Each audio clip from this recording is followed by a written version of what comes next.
নমস্কার, welcome to my channel সৌমিশিয়া শ্রী শ্রী রাধাকৃষ্ণ গোপাল শ্রীমদ ভগবদ গীতা। আজ 21 জুন 2025 আমি বৃহৎ ও সচিত্র অষ্টাদশ পুরাণ সমগ্রের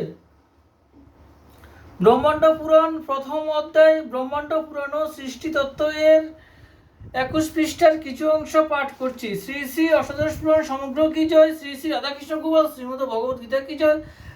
রাধাকৃষ্ণ রাধাকৃষ্ণ রাধাকৃষ্ণ। এই পুরাণ কথা যদি উত্তম রূপে ও বিশদভাবে শ্রবণ কীর্তন ও ধারণ করা যায় তবে ধন মান প্রতিপত্তি দীর্ঘায়ু ও পুণ্য লাভ হয়ে থাকে।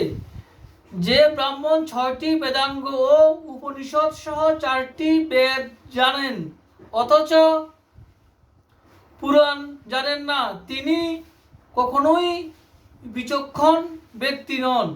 ইতিহাস এবং পুরাণের দ্বারাই বেদজ্ঞানের বৃদ্ধি ঘটে।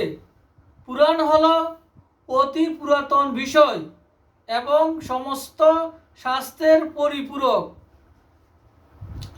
এই কারণেই একে পুরাণ বলা হয়।